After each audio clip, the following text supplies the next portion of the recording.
সুপ্রিয় দর্শক, স্বাগত জানাচ্ছি আজকের সম্পাদকীয়তে। আমি আহমেদ সালেহীন। বাংলাদেশ জামায়াতে ইসলামী, বাংলাদেশ খেলাফত মজলিস সহ বেশ কয়েকটি দল দ্বিতীয় দফায় আন্দোলনে নেমেছে অভিন্ন দাবি আদায়ের লক্ষ্যে। প্রশ্ন এখন, টার্গেট কি বিএনপি? কারণ আন্দোলনকারীদের চাওয়া পিআর পদ্ধতির ঘোরতর বিরোধী বিএনপি। বিএনপি নেতা সালাউদ্দিন আহমদ বলেছেন, পিআর মানে পার্মানেন্ট রেস্টলেসনেস। 6 দল বলছে পিআরই গণতন্ত্রের শক্ত ভিত। এর বাইরেও আলোচনায় আসছে প্রাথমিকে সঙ্গীত শিক্ষক নয়, ধর্মীয় শিক্ষক নিয়োগের দাবি। বিএনপি বলছে সবই নির্বাচন বানচালের উদ্দেশ্য। অথচ বিএনপি এক সময় চেয়েছিল ধর্মভিত্তিক রাজনৈতিক দলগুলোকে কাছে টানতে। বাস্তবতা হচ্ছে দূরে সরে গেছে জুলাই অভ্যুত্থানে অংশগ্রহণকারী দলগুলো। পরিণতি কি এই ভিন্নতার? প্রাসঙ্গিক বিষয় নিয়ে আজকের সম্পাদকীয় আন্দোলন কেন, কারা নেবে সুবিধা, আর এসব নিয়ে কথা বলতে আমাদের স্টুডিওতে উপস্থিত আছেন নীলোফার চৌধুরী মনি, স্বনির্ভর বিষয়ক সহ সম্পাদক বিএনপি, এবং মাওলানা আহমদ আলী কাশেমি, নায়েবে আমির খেলাফত মজলিস। দর্শক, আপনারাও এই আলোচনায় অংশ নিতে পারেন। এজন্য আপনাদের ফোন করতে হবে টেলিভিশনে দেখানোর নম্বরে।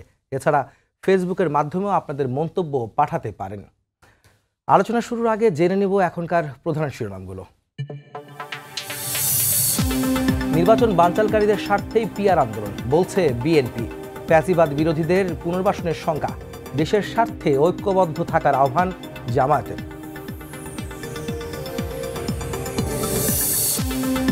জুলাই সনদ বাস্তবায়ন প্রক্রিয়া নিয়ে বৈঠক কাল। দলগুলো একমত না হলে সুপারিশ দেবে ঐকমত্য কমিশন, সিদ্ধান্ত নেবে সরকার। সমাধান না হলে সংকটের শঙ্কা বদিউল আলমের।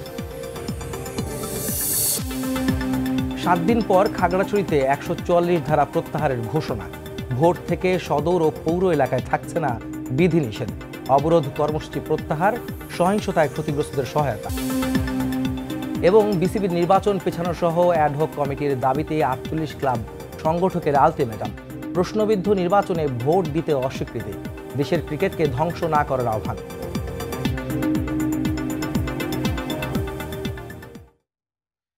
রাজনীতির নানা বিষয় নিয়ে যখন পাল্টাপাল্টি অভিযোগ, যুক্তিতর্ক উপস্থাপন চলছে, তখন মাঠে নেমেছে ইসলামিক বেশ কয়েকটি দল।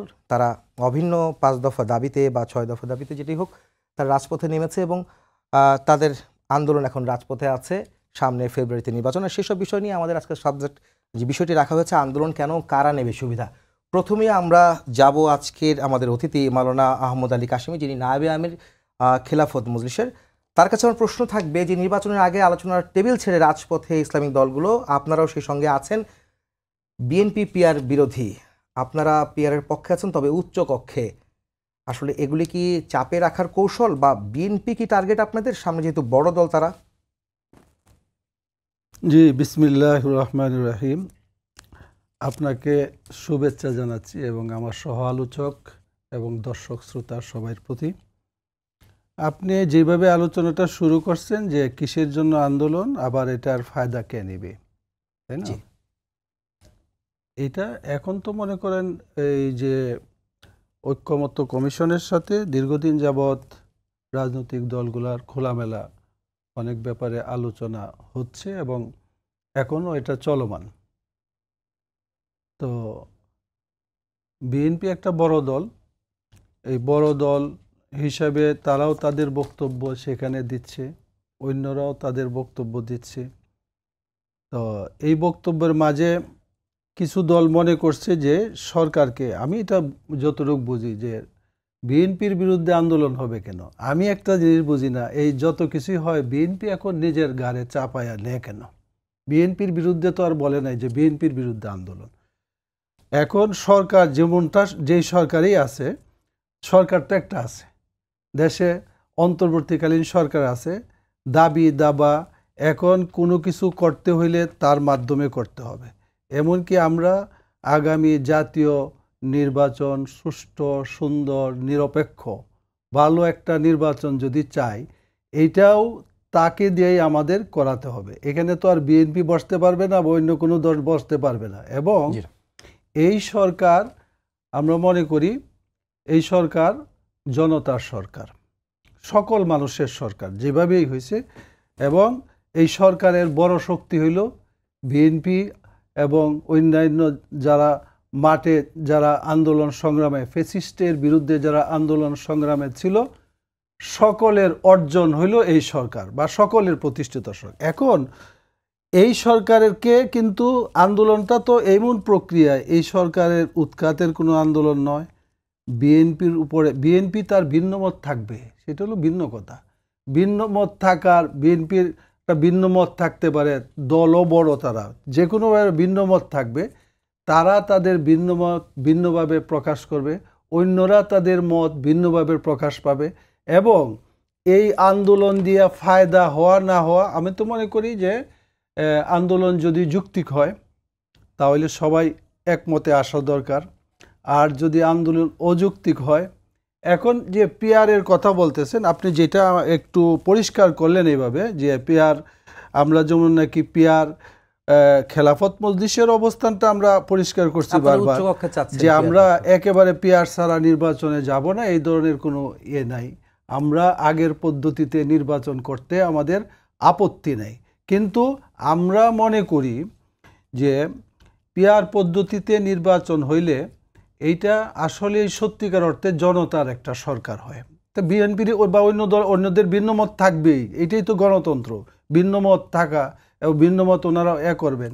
আমরা মনে করেন পাঁচজনের নির্বাচন করলাম, তাই না? বুট হইল 60টা, আপনি একটা উদাহরণ। এখন একজনের 10টা করে বুট পেলাম, তাহলে 4 জনে পাইলাম 40টা বুট, একজনে বুট পাইল 20টা। তিনি সরকার গঠন করবেন এবং তিনি 20 বুট পায়া কিন্তু সরকার গঠন করতেছেন এবং দেশ পরিচালনা করার সুযোগ পাচ্ছেন।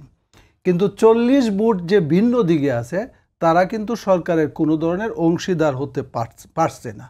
এই দৃষ্টিতে আমি মনে করি যে এই পদ্ধতিতে হইলে জনতার সকল মানুষের যে একটা মানে তারা যাকে ভোট দিয়েছে তারাও সেই সরকারের একটা অংশ থাকলো, তাই না? এখন এইটার বিরুদ্ধে অন্যরা ভিন্নভাবে এক মত প্রকাশ করতেছে, যেটা হইলে এই সরকার স্থিতিশীল হবে না।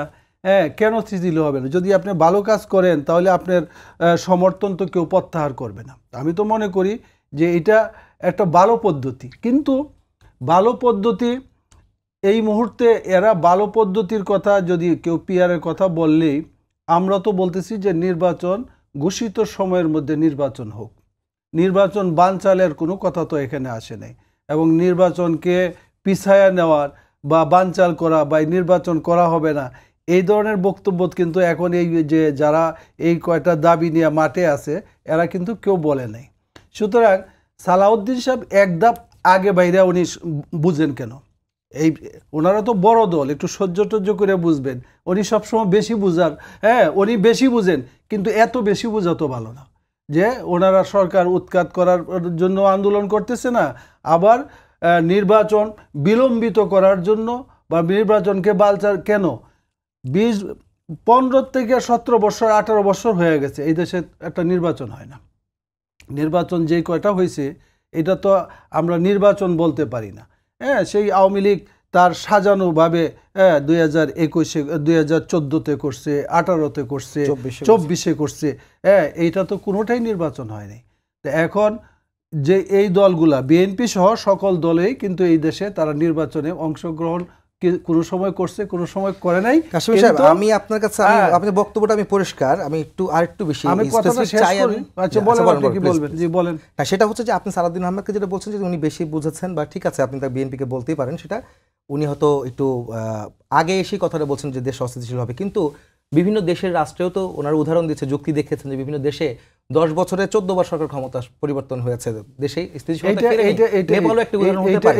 সেখানে কি বাংলাদেশের প্রেক্ষাপটে সম্ভব? এই উদাহরণটা কিন্তু অল্প, সব দেশেই কিন্তু এরকম হয় নাই, তাই না? হইতে পারে না, যেখানে বাংলাদেশের কালচারে একটা নির্বাচন, সুষ্ঠু নির্বাচন হওয়াটাই অনিশ্চয়তার মধ্যে থাকে। আমি তো বলতেছি না যে সালাউদ্দিন সাহেব এই কথা বলতে পারেন না, উনি 100 বার পারেন, উনি বলতে পারেন। এখন এই যে মনে করেন বক্তব্য তো বিভিন্ন ধরনের, উনি এর আগে উনি বক্তব্য দিচ্ছেন যে বাংলাদেশের মানুষ বুঝে না, পিয়ার খায় না, মাথায় দেয়, এটা তো বলছে উনি। তাহলে উনি এত সচেতন, আপনি বুঝাইয়া দেন, আপনি তো একটা বড় দলের মানে স্থায়ী কমিটির সদস্য, বুঝান যে এইটা হলো পিয়ার, তারপরে জনগণ বুঝার পরে তারা বলবো যে না বাবা এটা তো ভালো না মনে হয়, কিন্তু না বুঝাইয়া তো আপনি বলেন না যে এটা মাথায় দিবে না খাবে, এইটা তো উনি বলতে পারেন না। ফেব্রুয়ারিতে নির্বাচন, ডিসেম্বরে হচ্ছে তফসিল দিবে, সেই ক্ষেত্রে কি এত সময় কি পাবে জনগণকে বোঝানোর জন্য? অবশ্যই বুঝবো জনগণ। শুনেন, যে গাছটা আজকে আপনি রোপণ করলেন এটার ফল ধরতে হয়তো 15 বছর সময় লাগতে পারে। পিয়ার এক সময় বাংলাদেশে পিয়ার হতেও পারে, কিন্তু যে কোনো এক জিনিস করার সময় কিন্তু অনেকেই বাধা দেয়। আপনি আরেকটা জিনিস আপনি আলোচনার মধ্যে বলছেন, আমি এইটার ব্যাপারে 2-1 লাইন বলি, তারপরে আপার কথা শুনতে ভালো হবে। সেটা হলো যে আমরা যে ধর্মীয় শিক্ষকের ব্যাপারে, আমি ওই সাবজেক্টে আসবো, যদি আপনি শেষ করেন তাহলে আমি আপাতত বলতে চাচ্ছি যে আমি আমার কথা 2 কথায় শেষ করি। সেটা হলো যে কোনো আন্দোলন সরকারকে ব্যর্থ করার বা সরকারকে মানে বিভ্রান্ত করার অথবা কোনো কিছুকে বিলম্বিত করার জন্য হয় না। একটা ন্যায্য দাবি যদি হয় সেটা সরকার মানবে, অন্যায্য হইলে দাবির সপক্ষে বা বিপক্ষে কথা বলার অধিকার সবারই আছে। এই মনে মনিয়াপ আপনার কাছে যাই, সেটা হচ্ছে যে আপনি তো শুনছিলেন ওনার আলোচনা, উনি তো বলছিলেন যে আসলে পিয়ার হলে জনগণের জন্য ভালো হবে, না হলেও সমস্যা নেই, তারা প্রচলিত সংবিধান অনুযায়ী যে নির্বাচন, সেই নির্বাচন যেহেতু তাদের আপত্তি নেই। এখন এই অবস্থায় এই আন্দোলনটাকে আসলে বিএনপি বলছে যে আগামী নির্বাচন বানচাল করার ষড়যন্ত্র বা ফ্যাসিবাদকে উস্কে দেওয়া, ফ্যাসিবাদকে জায়গা করে দেওয়ার জন্য আসলে এই পিয়ার নিয়ে রাজপথে আসার জায়গাটা, আপনি কি মনে করেন যে বিএনপি টার্গেট হচ্ছে এখানে? কারণ হচ্ছে বিএনপি একটি বড় দল এবং ফ্যাসিবাদ বিরোধী আন্দোলনে 15 বছর 17 বছর একসঙ্গে আন্দোলন করেছেন, আপনি মাঠে ছিলেন, আপনারা ছিলেন, আমরা দেখেছি। তো সেক্ষেত্রে বিএনপিকে ঠেকানোটা কি সামনে নির্বাচনে বা সেখান থেকে আসন কমিয়ে এনে অন্যরা আসন বেশি পাবে, এই ধরনের বিষয়গুলি আছে কিনা? যদিও প্রশ্নটা গণমাধ্যমে আসছে, অনেকে বলছেন এই কথাগুলি। ধন্যবাদ আপনাকে। যারা শুনছেন আমার শুভেচ্ছা, অভিনন্দন। আমার সহ আলোচককে শুভেচ্ছা। দেখেন, একসাথে আন্দোলন করে অনেক বছর একসাথে আন্দোলন করা হয়েছে বিএনপির সাথে, যারা করেছে তারা হঠাৎ করে চোখ পাল্টে দিয়ে তারা স্বপ্ন দেখছে বিভিন্নভাবে যে তারা রাষ্ট্র চালাবে। আবার এটাও ঠিক, একটা -2 ফর্মুলাটা এটাও অনেক সময় আছে, এটা বিএনপি সহ অনেক নেতাই অনেকখানি এই কথাটা বলে। তো সেই জায়গায় একটা আপনি নিশ্চয়ই এটা খেয়াল করবেন, যারা ধর্মভিত্তিক রাজনৈতিক দল তাদের মধ্যে কিন্তু অনেক বিভিন্ন বাদের মধ্যে তফাৎ আছে। কেউ আদর্শগত জায়গায় একদম চরম, কেউ মাজারকে সম্মান করে, মাজার রাখে, কেউ মাজারকে ধ্বংস করে। এই যে ধ্বংস বিধ্বংসী দলগুলো হঠাৎ করে এক হয়ে গেল, এই এক হওয়ার মধ্যে অবশ্যই আমি ষড়যন্ত্র দেখি। কারণ যেখানে একজন আরেকজনের ছায়া কেটে ফেলে, সেইখানে এক হওয়ার মধ্যে নিশ্চয়ই কোনো কারণ আছে এরকম। সেটা রাষ্ট্রের মঙ্গলের জন্য হলে আমার কোনো দুঃখ ছিল না। রাষ্ট্রের এখানে মঙ্গল, একটা রাষ্ট্র এতদিন যাবৎ ভুগছে চরম অসুখে, আপনার আইসিইউতে থাকা একটা রাষ্ট্র, সিসিইউতে থাকা একটা রাষ্ট্র, সেই রাষ্ট্রটা এখন নির্বাচনের পথে হাঁটছে। যখন সে সোজা হয়ে দাঁড়ানোর চেষ্টা করছে, তখন আবার ধরেন সবাই একরকম, যারা একসাথে আমরা অভ্যুত্থান করছি তাদের মধ্যে আকাশ পাতাল ব্যবধান হয়ে গেল যখন একটা নির্বাচন আসছে। আপনি দেখেন পিয়ার পদ্ধতিটা, এটা কিন্তু প্রথমেই চাওয়া হয় নাই। যদি সংস্কারের প্রথমেই এটা চাইতো বা এটা নিয়েই যদি একদম 5 তারিখের পরে থেকে আমরা দেখতাম, তাহলে আমরা মেনে নিতাম যে এটা তাদের টার্গেট আছে। আর এটা যে ভালো না, বিশ্বের অনেক দেশে পিয়ার আছে, কিন্তু সেটা কিন্তু প্রাদেশিকগুলোতে, সেন্ট্রাল ওয়াইজ পিয়ার খুব কম দেশে আছে। যাও বা আছে, আপনি দেখেন নেপালে 17 বছরে 13 বার সরকার পরিবর্তন হয়েছে, এখন আবার ডেট দিয়েছে এটা হবে 14 বার। একটা 17 বছরের দেশে যদি 13-14 বার আপনার সরকার চেঞ্জ হয়, তাহলে সেই পিয়ারটা কতটুকু কাজে দিবে? আরেকটা জিনিস, যে বাংলাদেশের প্রেক্ষাপটে আপনার ভোটটা আপনি কাকে দিবেন, আপনি নিশ্চয়ই দেখে দিবেন। আপনার এলাকায় 5 জন ক্যান্ডিডেট দাঁড়িয়েছে, বাংলাদেশ এটাই বুঝে, ক্যান্ডিডেট দাঁড়িয়েছে, আপনার যাকে পছন্দ হবে আপনি কিন্তু ভোটটা তাকেই দিবেন, অন্যদের দিবেন না।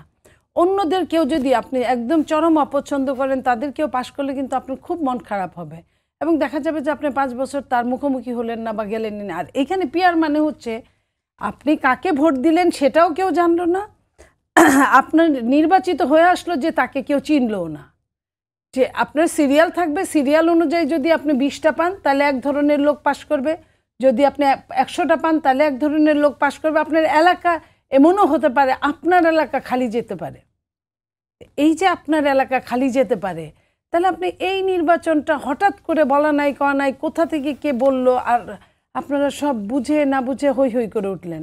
আর এইখানে কাশেমি ভাই যেটা বললেন যে উনি সালাউদ্দিন আহমেদের কথা বললেন যে উনি হঠাৎ এত এরকম বলা শুরু করলেন কেন?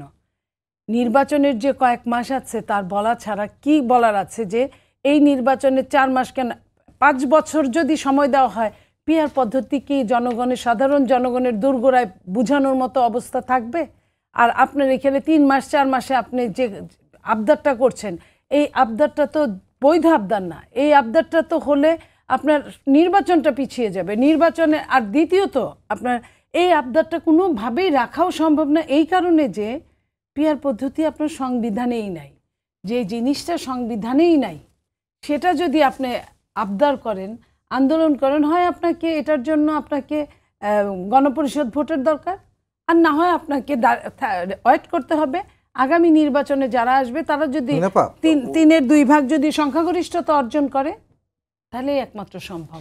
Either not. কাশ্মীর সাহেব কিন্তু বলছিলেন যে জনগণের উপকার হবে, ওনারা কিন্তু এই দাবিতেই কিন্তু পিআর নিয়ে সামনে এসেছেন, যেটা আপনি কিভাবে খণ্ডন? আমি বলি জনগণের উপকার হবে, জনগণই তো বুঝলো না জনগণের কি উপকার হবে। পিআরটা আমি আপনাকে যদি সহজভাবে বলি, কাশিমি ভাইও আছেন, উনিও শুনলেন, একটা ছাত্র অঙ্কে 100-তে 100 পাইছে, বাংলায় 100-তে 80 পাইছে, ইংরেজিতে 100-তে 70 পাইছে, সে বিজ্ঞানে গিয়ে 100-তে 0 পাইছে, কিন্তু তার কিন্তু গড় রেজাল্ট কিন্তু অনেক ভালো।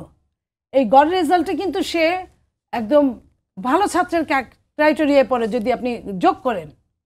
আর যদি আপনি মনে করেন যে মিনিমাম 33 পাইতে হবে বাংলা মিডিয়ামে, নইলে আপনি ফেল, আপনি অন্যগুলাতে স্ট্যান্ড করলেন না, হায়ার 100-তে 100 পেলেন, সেটা ব্যাপার না। তো আপনি একটা সাবজেক্ট সম্পর্কে কিছুই জানেন না, সেখানে কিন্তু আপনাকে তারা টেনে নিয়ে গেল। পিআর পদ্ধতিটা এরকমই, আপনার গড় রেজাল্টে। তাহলে আপনি কিভাবে ভালো হলো? আপনার এলাকায় ভোট পেল 10,000, কিন্তু সে কিন্তু এমপি হয়েছে। আরেকজনের এলাকায় ভোট পাইছে 2 লাখ, সে কিন্তু এমপি হতে পারে নাই। এটার নাম হচ্ছে পিআর পদ্ধতি। কারণ সিরিয়ালে যখন উপরের দিকে গেছে তার নিচ পর্যন্ত আসে নাই, সে এমপি হতে পারে নাই, কিন্তু সে কিন্তু ভোট পাইছে আপনার ওইখানে 2 লাখ বা 2.5 লাখ, 3 লাখ, 5 লাখ, সে এমপি হতে পারলো না। তাহলে এই অবস্থার মধ্যে এই পিআরটা কি খুব দরকার? যে দেশের জনগণ বলে যে আমার ভোট আমি দিব, যাকে খুশি তাকে দিব, সেই দেশের জনগণ যাকে খুশি তো দিতে পারবে না, তখন বলবে যে মার্কা খুশি সে মার্কায় দিব। মার্কা তো আপনাকে শাসন করে দিয়ে যাবে না, ব্যক্তি ম্যানটা মার্কাটার একটা দল হিসেবে দাম আছে, কিন্তু ব্যক্তি মানুষের দামটা কিন্তু ব্যক্তি মানুষ এলাকা। আমি আপনার কথা শুনছি, কাশিম সাহেবের কথা শুনছি, কিন্তু আমি একটা জিনিস জানতে চাই, সেটা হচ্ছে যে ঐক্যমত কমিশনে বৈঠক চলছে, 2য় দফায়, 3য় দফায় কিন্তু আবারও বৈঠক চলছে। কালকে মনে হয় একটা লাস্ট বৈঠক আছে এবং এই 15 অক্টোবরের মধ্যে ডেডলাইন আছে যে শেষ করতে হবে। যদি শেষ না হয়, শুনছিলেন যে আমাদের হেডলাইনে সংকটে পড়বে রাজনীতি, বাংলাদেশ সরকার, মানে সবকিছু মিলিয়ে রাজনীতিও। সেখানে ঐক্যমত, মানে যখন পিআর নিয়ে বা অন্যান্য বিষয় যখন দ্বিমত হচ্ছে আপনাদের সঙ্গে বা অন্যান্য দলের সঙ্গে, ইসলামিক দলগুলোও আছে সাথে, তখন ঐক্যমত কমিশনের ভিন্ন ভিন্ন অবস্থান ছিল রাজনৈতিক দলগুলোর। মীমাংসা না হলে বড় দল হিসেবে বিএনপি এর দায় এড়াতে পারে কিনা? বিএনপি তো আসলে চায় 15 বছর আন্দোলন করেছে একটি গণতন্ত্র ফিরিয়ে আনার জন্য, একটি সুষ্ঠু অবাধ নিরপেক্ষ নির্বাচন বা মানবাধিকার বা জনগণের ভোটাধিকার ফিরিয়ে আনার জন্য। তাহলে যদি ঐক্যমত না পৌঁছায়, যে সংশয় রয়েছে, বদিউল আলম বলেছেন আজকে, এই সংশয়টা এড়াতে গিয়ে বিএনপি কি দায় এড়াতে পারে বড় একটা দল হিসাবে? শুনেন, দায় বিএনপি আপনি যদি ওইভাবে বলেন দায় এড়াতে পারেন না। বিএনপির কনভিন্স করার মানে উচিত, এটা আপনারা বলছেন, বাট এখানে সবাই কিন্তু বেশি বুঝে, অনেক বেশি বুঝে। নর্মাল বুঝলে আপনার যে জেগে থাকে, যে ঘুমায় তাকে উঠানো যায়, কিন্তু যে জেগে ঘুমায় তাকে কিন্তু ঘুম থেকে উঠানো যায় না। এখানে প্রত্যেকটা মানুষ আপনার যে দলকে আপনার ক্যারি করে, তারা কিন্তু প্রত্যেকেই ওভার বুঝে, তারা কিন্তু তাদের নিজের জায়গায় অটল। তারা দেখেন, তারা কিন্তু ডাবল স্ট্যান্ডার্ড প্লে করছে। তারা নমিনেশন দিয়ে ফেলছে, তারা ভোট চাচ্ছে বাড়ি বাড়ি, তারা নারীদেরকে পাঠিয়ে দিচ্ছে, তারা বিভিন্নভাবে তারা কাজ করছে ওইখানে। আবার এখানে তারা পিআরের জন্য ভোট চাইতে পারবে না। আমি ওটা বলি নাই, আমি বলছি যে তারা নমিনেশন সব জায়গায় দিয়ে দিয়েছে, ভোটের জন্য 100% রেডি, আবার পিআরের জন্য বলছে পিআর না হলে ভোটে যাব না। তাহলে এটা ডাবল স্ট্যান্ডার্ড হলো না? আচ্ছা, খিলাফত মজলিস 256টা আসনে মনোনয়ন দিয়েছে, মানে মনোনয়ন প্রার্থী মনোনীত করেছে তারা। আমি মনে আমি যাচ্ছি কাশিম সাহেবের কাছে, সেটা হচ্ছে যে আমাকে একটু বলেন যে আপনার তো ফ্যাসিবাদ বিরোধী দোসর যারা ছিলেন বা যাদেরকে দোসর বলেন, যে যারা নির্বাচনে অংশ নিয়েছিল আওয়ামী লীগের আমলে, তারা ফ্যাসিবাদের দোসর, তাই তো? সেখানে 2024 সালে যারা অংশ নিয়েছিল তাদেরকে আপনারা কি বলবেন?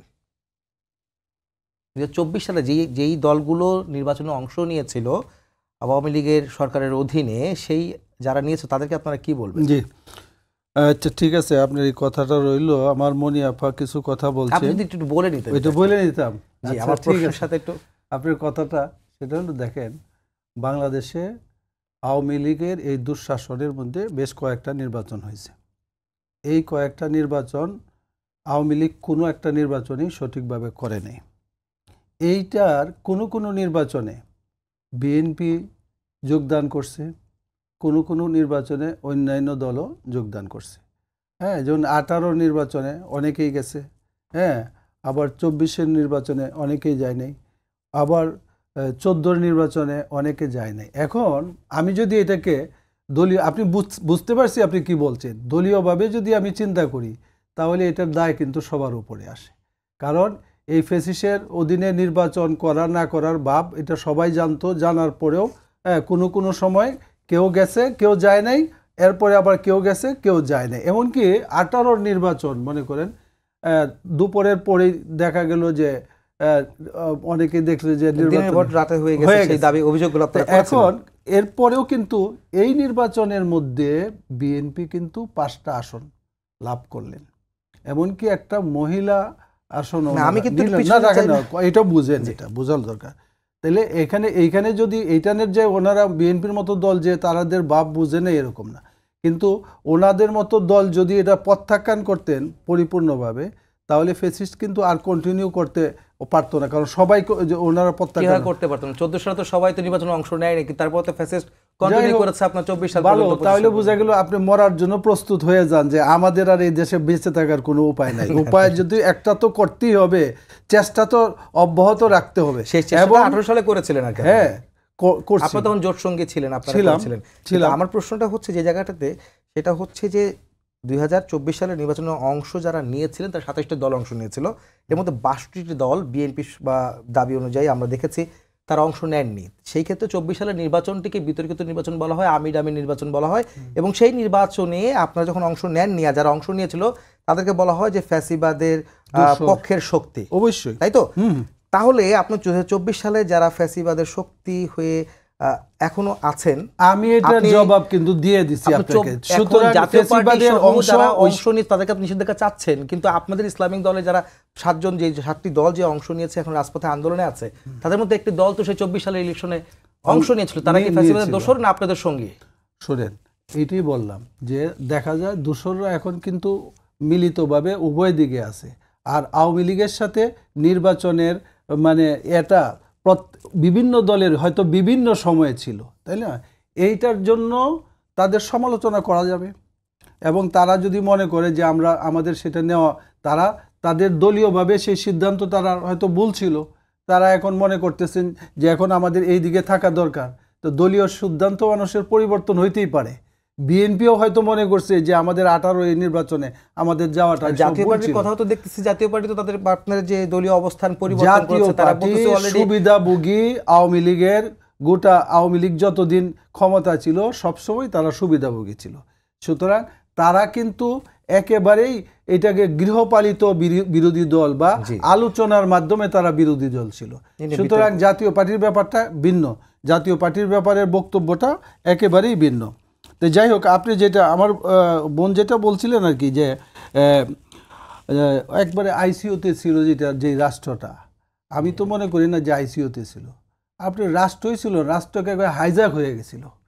সেই হাইজ্যাক আওয়ামী লীগ চিরদিনের জন্য ওইটাকে বন্দোবস্ত নিয়েছিল, এবং আওয়ামী লীগ মনে করতো যে তার উন্নয়ন, তারভাবে রাষ্ট্র পরিচালনা 2040 পর্যন্ত তারা কন্টিনিউ করবে। এই তো আওয়ামী লীগের একটা মনোভাব ছিল। কিন্তু 2024-এ ছাত্র জনতা এবং দীর্ঘদিনের আন্দোলন সংগ্রাম, এটা না করলে আবার অনেকে গুছা হবে, যে দীর্ঘদিন যাবৎ যারা আন্দোলন সংগ্রামে ছিল, মানুষের মনের আকুতি এবং মানুষের শক্তি যেটা ছিল, সেই মনোবল নিয়ে ধাক্কা দিয়া শেষ পর্যন্ত আমাদের ছাত্রদেরকে আগে রাইখা গুলির মুখে ছাত্ররা গুলি খায়া, হ্যাঁ, প্রায় 2000-এর মতো মানুষের শাহাদতের পরে অনেকের পঙ্গুত্ব বরণের মাধ্যমে আমরা এই ফেসিবাদের থেকে রাষ্ট্র ক্ষমতাকে আমরা এই হাইজাককৃত রাষ্ট্রকে আমরা ফিরে আনলাম।